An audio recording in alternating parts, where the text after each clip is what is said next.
Mula sa Bombo Radio Philippines, the number one and most trusted radio network in the country, ipinapaabot namin sa inyong mga tahanan ang kakaibang programa sa radyo na hango sa banal na kasulatan, ang banal na Biblia.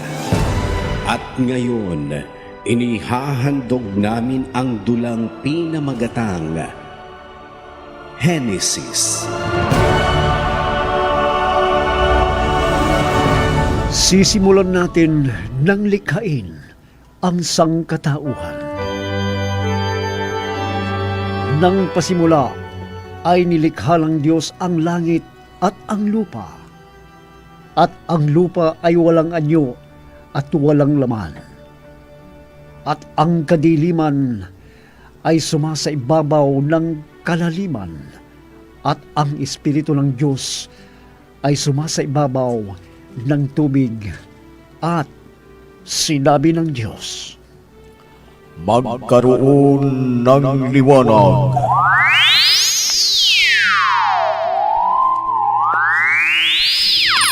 At nagkaroon ng liwanag. Natuwa ang Diyos nang makita niya. Hiniwalay niya ang liwanag sa dilim, at tinawag ng Diyos ang liwanag na araw. At tinawag niya ang kadiliman na gabi.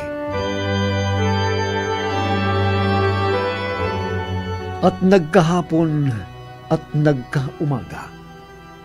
At ito ang unang araw.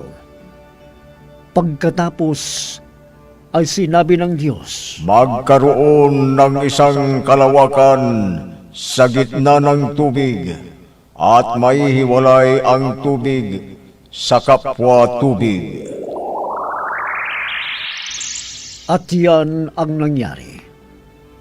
At ginawa ng Diyos ang kalawakan, at inihiwalay ang tubig na nasa ilalim ng kalawakan sa tubig na nasa itaas ng kalawakan, at tinawag ng Diyos ang kalawakan na langit. At nagkahapon at nagkaumaga ang ikalawang araw. Pagkatapos, sinabi ng Diyos, Mapisan ang tubig na nasa silong ng langit sa isang dako, at lumitaw ang katuyuan. at tinawag ng Diyos ang katuyuan na lupa, at ang kapisanan ng tubig ay tinawag niyang mga dagat. Natuwa ang Diyos nang makita niya, at sinabi ng Diyos, Sibulan ng lupa ng damo, pananim na nagkakabinhi, at punong kahoy na namumunga ayon sa kanyang pagkakahoy, nataglay ang kanyang binhi sa ibabaw ng lupa. At nagkagayon nga, at ang lupa ay sinibulan ng damo, pananim na nagkagabinhi ayon sa kanyang pagkakapananim, at ng punong kahoy na namumunga, nataglay ang kanyang binhi ayon sa kanyang pagkakahoy. At nakita ng Diyos na mabuti.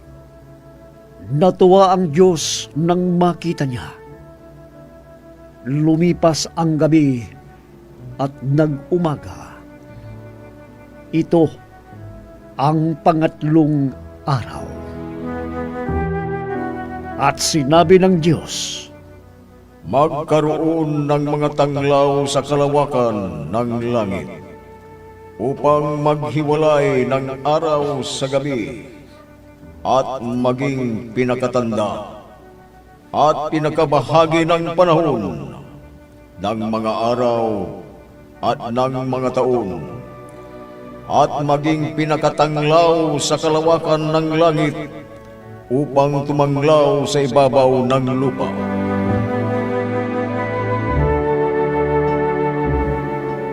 At nilikha ng Diyos ang dalawang malaking tanglaw. Ang malaking tanglaw ay upang magpuno sa araw, at ang maliit na tanglaw ay upang magpuno sa gabi. Nilikha rin niya ang mga bituin at mga inilagay ng Diyos sa kalawakan ng langit upang tumanglaw sa ibabaw ng lupa at upang magpuno sa araw at sa gabi at upang maghiwalay ng liwanag sa kadiliman. At nakita ng Diyos na mabuti. Natuwa ang Diyos sa nakita niya. Lumipas ang gabi at nag-umaga. Ito ang pang-apat na araw. At ang sabi ng Diyos, Bukalan ng sagana ang tubig ng mga gumagalaw na kinapal na may buhay, at magsisilipad ang mga ibon sa itaas ng lupa sa luwal na kalawakan ng himpapawid. at nilikha ng Diyos ang malalaking hayop sa dagat, at ang bawat may buhay na kinapal na gumagalaw na ibinukal na sagana ng tubig ayon sa kanya-kanyang uri, at ang lahat na may pakpak na ibon ayon sa kanya-kanyang uri. At nakita ng Diyos na mabuti. Natuwa ang Diyos nang makita niya ang mga ginawa. Binasbasan sila, at sinabi ng Diyos sa kanyang mga nilalang na magpakarami sila. Punuin nila ang dagat. Sinabi rin niya sa mga lumilipad na dumami sila. Lumipas ang gabi at nag-umaga. Ito ang panglimang araw. At sinabi ng Diyos, Bukalan ang lupa ng mga may buhay na kinapal, ayon sa kani-kaniyang uri ng hayop, at ng mga kinapal na umuusad, at ng mga ganid sa lupa, malalaki at maliliit, ayon sa kani-kaniyang uri. at ganun nga ang nangyari. Nilikha silang lahat ng Diyos. Natuwa ang Diyos sa nakita niya, at pagkatapos, sinabi niya,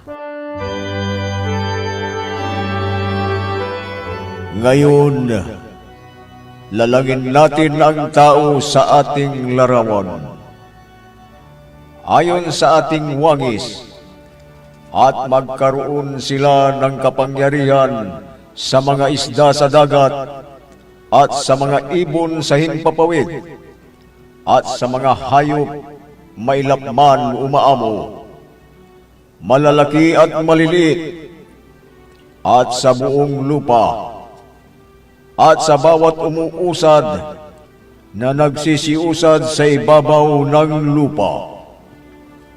at nilalang ng Diyos ang tao ayon sa kanyang sariling larawan. Ayon sa larawan ng Diyos siya nilalang.